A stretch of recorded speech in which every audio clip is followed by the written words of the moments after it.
सबसे पहले जय श्री महाकाल। बात अगर मंजिल की ना की जाए, सफर की जाए, तो मैंने अपना बहुत अच्छे से प्रेजेंट किया है। जो मैं हूँ, मैंने वो लोगों के सामने आया है। तो हाँ, जब लोगों ने मेरे लिए अपनी राय बदली, वहां अंदर जो लोग थे उन्होंने मेरे लिए अपनी राय बदली, तो मैं विन वहीं हो गई थी। मुझे और कुछ नहीं चाहिए था। मुझे ट्रॉफी से प्यार नहीं था, बट ये था कि हाँ, जितना चल रहा है अच्छा चल रहा है। आपके हस्बैंड ने मेकर्स को ब्लेम किया है कि अनफेयर डिसीजन है ये। हाँ। तो आपको लगता है इससे पहले जितने इविक्शन हुए हैं, आपको नहीं लगता है कि वो भी काबिल थे? नीरज भैया टॉप 1 पे। यस, तो सबसे पहले उनको एलिमिनेट पोलो, किया। पायल चौथी में। जो खेलने वाले थे, जो प्रेजेंट अच्छे से करने वाले थे, सबको मतलब जो एक स्ट्रांग बंदे थे, नीरज भैया के लिए तो मैं सीरियसली शॉक्ड हूँ। वो मैं उनको देखती थी तो मुझे लगता था कि भाई टॉप 1 में या टॉप 2 में तो जाना ही जाना है। तो वो पहले ही निकल गए थे, तो उसके बाद से मैं मेंटली प्रिपेयर थी कि अपना भी नंबर कभी भी लग सकता है। चंद्रिका, आपने गेम खेली, लेकिन आपको ऐसा नहीं लगता है कि मलिक फैमिली के अराउंड ही आपका गेम घूमता रहा, एंड आप विक्ट होकर बाहर नहीं, निकल मैं गेम खेलने पे एक पॉइंट कहना चाहूंगी। मैंने गेम खेली नहीं। मैं जो थी मैं वहां थी। मुझे एक घर मिला था, घर के अंदर 16 लोगों से मुझे डील करना था, 16 डिफरेंट माइंड के साथ मुझे डील करना था। रही बात मलिक फैमिली की, मैं जितना टाइम जिसको दे सकती थी, मैंने हर एक इंसान को जानने के लिए टाइम दिया। अरमान भैया, कृतिका, पायल, शिवानी, लव, विशाल, हर एक इंसान को टाइम दिया। रणवीर भैया, इवन दीपक भैया, मुझे जितना जिसके साथ टाइम स्पेंड करना था, मैं बैठी हूँ। जिसको जितना जानना था मैंने जाना।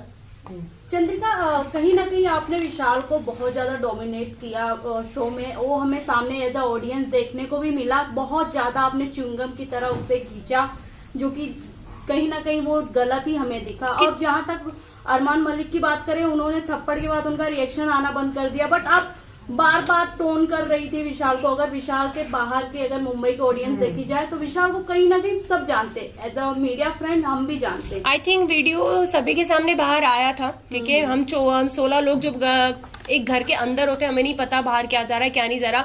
हर वक्त हम किसी इंसान के साथ नहीं बैठे होते कि किसके साथ क्या है क्या नहीं है, ठीक है। मेरे विशाल पे, कैरेक्टर पे कोई उंगली उठाई नहीं। जब विशाल का एक वीडियो, पायल ने कहा कि भैया इसने इसके लिए ये शब्द बोले, और लव जो 24 घंटे उसके साथ रहता है, उसने उसको प्रूव किया कि हाँ भाई इसने बोला, तब मेरा रिएक्शन बाहर आया। सेकंड, जब कृतिका ने अपने छोटे कपड़े जितने थे वो वापस कर दिए कि भाई मैं नहीं पहन सकती, तब मुझे लगा कि यार क्यों किसी के लिए अपना आपको चेंज किया इस लड़की ने। वो खुल के जी भी नहीं पा रही, कपड़े भी नहीं पहन रही। हाँ, ये गलत लगा। तीसरी बात, जब ये हमारा, जब उनके मम्मी पापा आए और वो रोए, तो मुझे कहीं ना कहीं लगा कि यार गलत हुआ है। ऐसा मतलब ऐसा फील हुआ कि यार शायद कुछ गलत डिसीजन तो नहीं था। मेरे इसके बारे में राय तो गलत नहीं थी, क्योंकि एक मैं भी मैरिड वुमन हूं। कोई मुझ पे भी ऐसे उठाएगा, क्वेश्चन उठाएगा, तो मेरे पति को बुरा लगेगा। तो मुझे उस वक्त बुरा लगा, मैंने विशाल का साइड लेना बंद कर दिया। बट जब उसके मम्मी पापा ने बोला, सारी चीजें हुई, हाँ मुझे हर्ट हुआ। मैंने उससे हाथ जोड़ के माफी भी मांगी। मैं किसी से वहां घमासान दुश्मनी मोल लेने नहीं जा रही थी। मैं किसी को, कैरेक्टर को कभी जज नहीं करती। मैं वो लड़की हूं कि लोगों ने अभी तक मुझे जज करा है, तो मैं कभी किसी को जज नहीं करती। बट उस घर में जो हमको हाँ या ना में आंसर पूछा जाता, यस या नो, बीच का कोई सीन ही नहीं था। तो हाँ, ना तो ना।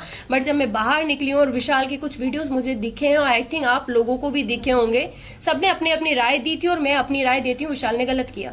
वेल, आप बोल रहे हो कि विशाल ने गलत किया, agree to you, but the thing is कि आपने शिवानी को जाकर कहा था, आपने शिवानी को बोलने की भी कोशिश की, आप उसके साथ सेफ कैसे फील कर सकती हो? आप सेफ फील वर्ड नहीं यूज किया मैंने। भी बोला, नहीं बोला था। मुझे एक ही सवाल है, बाहर आकर आपको अरमान मलिक के बारे में भी बहुत सारी चीजें पता चली नहीं चली। मैंने अभी तक, मुझे है कि अरमान मलिक सेफ है वहां पर लड़कियों के लिए? एक सेकंड में आपसे बात कंप्लीट कर देना चाहती हूँ। आपका क्वेश्चन, मैंने कभी शिवानी को विशाल के साथ उठना बैठने के लिए मना नहीं करा। मैंने अपनी एक राय रखी, क्योंकि जब वो सीन हुआ था उसके 2 दिन के बाद मैं उस जगह से हट चुकी थी। शिवानी बहुत अच्छे से, शिवानी हमसे कहा था दीदी आप हमारे साथ क्यों नहीं बैठते, तो मैंने 2 दिन के बाद शिवानी को ये जवाब दिया। शिवानी सिर्फ आपसे एक चीज पूछेंगे कि आप एक गाँव की लड़की हो, आप एक मतलब बहुत बड़ा मैटर था, हर चीज थी, एक किसी का सामने आया था, तो हमने बस उससे इतनी बात पूछी थी कि शिवानी आप वहां बैठ के कैसे हंस सकती हो, आप उस इंसान को गलत क्यों नहीं बोल रही हो, मुझे बस एक चीज बताओ।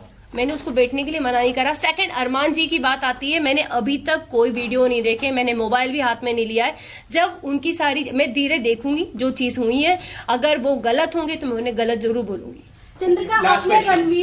रणवीर सर की बात करें तो उन्हें भी आपने बोला था कि विशाल और रणवीर जिस तरीके से लड़कियों को देखते हैं, छोटे कपड़े पहना, हम अनकंफर्टेबल हो जाते हैं। हमने एक क्लिप में सॉरी, देखा था। मैंने रणवीर का नाम यूज आज तक नहीं किया होगा। हमने देखा था, के inside- बारे में भी जब उन्होंने Yeah. आपको मसाज ऑफर की थी, आपने Right. उनके बारे में भी अब कुछ अलग इमेज बनाई थी अपने आप हर दिमाग जगह में। जा हाँ। जाके चंद्रिका अपने बारे एक में क्वेश्चन करेंगे आप मुझसे, दोनों के मिक्स हो गए क्वेश्चन शायद। दोनों question का यही है कहने कि का आपने मतलब अभी यही कहा है। कि मैं किसी के बारे में कुछ Judgment नहीं देती, right, right. फिर उसी के वर्डिक्ट में जब मसाज वाली बात आई थी, शायद मेरा कंधे पे एक नस चढ़ी थी, एक टास्क मिला था गुड्डी वाला, उसमें मैं फिसल गई थी, गिर गई थी, तो मेरे कंधे पे नस आई थी। और शायद सना सुल्तान ने उस वक्त मेरे हाथ की मसाज करी थी। सारी चीजें मैं बाहर घूम रही थी क्योंकि मैं दर्द बहुत ज्यादा हो रहा था, मैं किसी को बता नहीं पा रही थी। तब साई ने मुझे कहा, चंद्रिका मैं तुम्हारे कंधे की मसाज कर देता हूँ। उसको मैंने हमेशा एक भाई की नजर से देखा है, ज्यादा बात मैं करती हुई उससे नहीं दिखी हुई होंगी, क्योंकि हाँ, जरूरी नहीं है कि साथ बैठोगे तो ही इज्जत है, दूर से भी इज्जत थी, सलाम था, हर चीज थी। बट मेरे को पता था कि मेरा इंसान बाहर बैठा है, मेरे ऑलरेडी लोग मुझे हर चीज के लिए जज कर देते हैं। शायद वो उस दिन मेरे कंधे की मालिश करता तो लोग मेरे पति को कहते, देख भाई तेरी पत्नी गुल खिला रही है अंदर, देख वो एक, क्योंकि मैं उन चीजों से निकली थी, हर एक वर्ड के लिए मुझे जज किया जाता था, तो मुझे पता था कि मुझे बाहर कैसे जज किया जाएगा। इसलिए मैंने कहा था कि भाई मेरा बाहर आदमी बैठा है, शायद उसको वो चीज गलत लग जाएगी, लोग गलत समझ लेंगे, क्योंकि अभी भी सेम विशाल के साथ वही हुआ है, बोला कुछ बाहर कुछ आया, सेम मेरा भी यही था कि मैं करूंगी कुछ, जाएगा कुछ और। बस थैंक यू सो मच।